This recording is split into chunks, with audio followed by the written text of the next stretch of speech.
Po kiek mažiau nei 2 savaičių pertraukos savaitgalį į pagrindinius Lietuvos stadionus sugrįžo Top Sporto lygos kovos.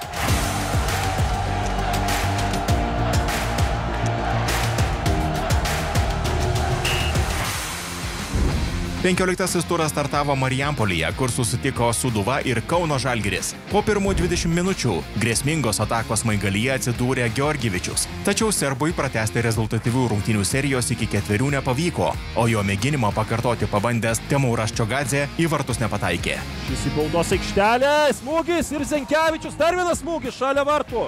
Sūduviečiai savo šansą turėjo pirmo kėlinio pabaigoje, kai varžovus aikštės viduryje apšvarinęs Haidarą parideno kamuolį į baudos aikštelę Franklinui Tangiri, tačiau šis pataikyti į vartų plotą nesugebėjo. Mato komandos draugą, perdamas į baudos aikštelę, Tangiri krenta, rikošetas, ataka tęsiasi toliau, Petkevičius vėl su kamuoliu.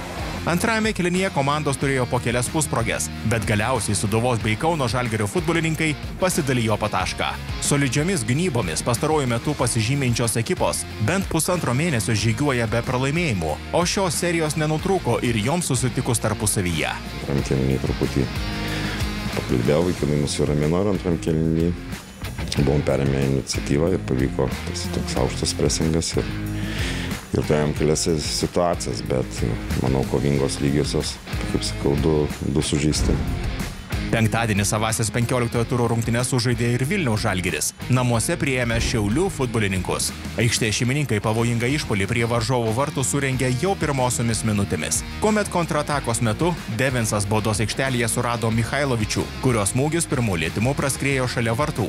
Netrukus po Šiaulių klaidos savo aikštės pusėje šansą atakuoti gavo ir pats Devinsas, tačiau su Brazilo bandymu sėkmingai susitvarkė Balitavičius. Pamažu į rungtynes įsitraukė šiauliečiai, po 10 minučių šansą atakuoti įgijo ir patys. Bet Gabrielius Micevičius nesukėlė jokių problemų Karlusui Olsesui, o panašus scenarijus vystėsi ir antroje mačo dalyje. Ir antrasis turo mačas taip pat baigėsi nulinėmis lygiosiomis. Pasibaigus 15 turui Lietuvos čempionai prarado dar vieną poziciją turnyrinėje lentelėje, o nuo lyderių trejetų toliau atsilieka 2 ženkliais skirtumais. Tuo metu Šiauliai užtikrintai laikosi šiek tiek už prizinių vietų.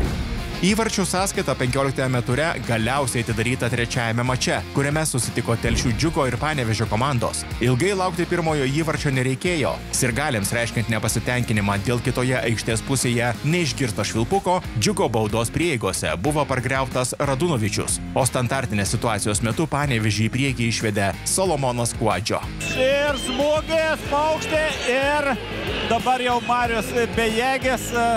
Prabėgus beveik valandai nuo dvikovos pradžios, kamuolį galva meistriškai į vartus nukreipė Simonas Urbys. Taip ir yra smūgis ir 1-1. 1-1 Simonas Urbys.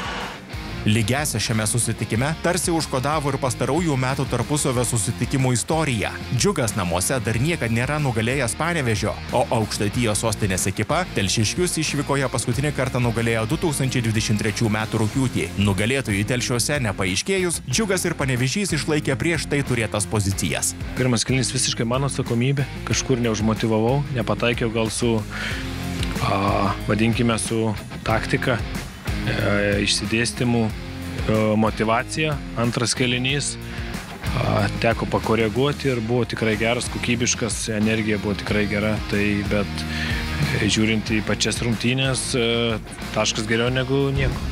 Šeštadienį susikirto Vilniaus Riterių ir Gargždų Bangos keliai. Tik prabėgus antrojo kėlinio 20 minučių, pirmasis įvartis galiausiai krito. Jo autoriumi po pakelto kampinio tapo Nojus Stankevičius. Trauktis, kur neturėję gargždiškiai, pradėjo vis labiau grasinti varžovų vartams, o 78 minutę rezultatą preciziškų smūgių iš aštraus kampo lygino Ignas Venskus. Čia Ignas Venskus, jo smūgis ir įvartis. Štai taip. Čia pat Riterių veidus dar kartą persmelkė apmaudas. Vilniaus komanda rungtynėse pribaigė dar vienas Nojaus Stankevičiaus įvartis. Tiesa, šį kartą į savo vartus. Riteriai lieka 9 vietoje su 10 taškų. Banga su 18 taškų yra 7.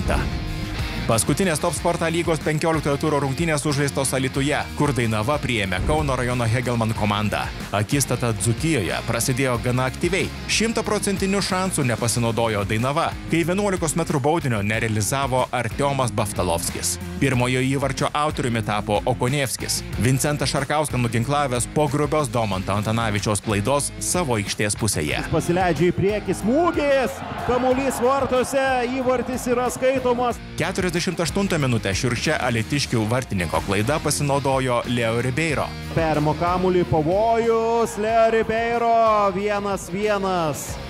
O 52 minutę kamuolį į savo komandos vartus nukreipė Maksimas Maksimenka. Visgi alytiškiai rankų nenuleido ir prabėgus valandai vėl Okonevskis gražiai kirto tarp gynėjų ir iš aštraus kampo pasižymėjo dubliu. O komandos Alytaus miesto stadioną paliko savo taupyklę papildydamos po 1 tašką.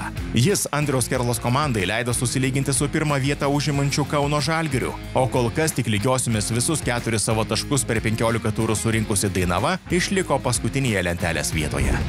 Sužaidus 5 Top Sporto lygos 15 turo rungtynes, turnyrinėje lentelėje fiksuotas tik vienas pokytis ir jis nemaloniausias buvo titulą ginančiam Žalgiriui. Pergalių niekaip neatrandantis Čiapurino auklėtiniai leido save aplenkti Gargždų Bangai ir dabar užima vos 8 vietą. 6 ir 5 pozicijas toliau išlaiko tarpusavio dvikovoje taikiai išsiskyrusios Panevėžio ir Džiugo komandos. 4 užima Šiauliai, o už Kauno Žalgirio ir Hegelman nugarų paskutinėje prizinėje pozicijoje rikiuojasi Marijampolės Sūduva.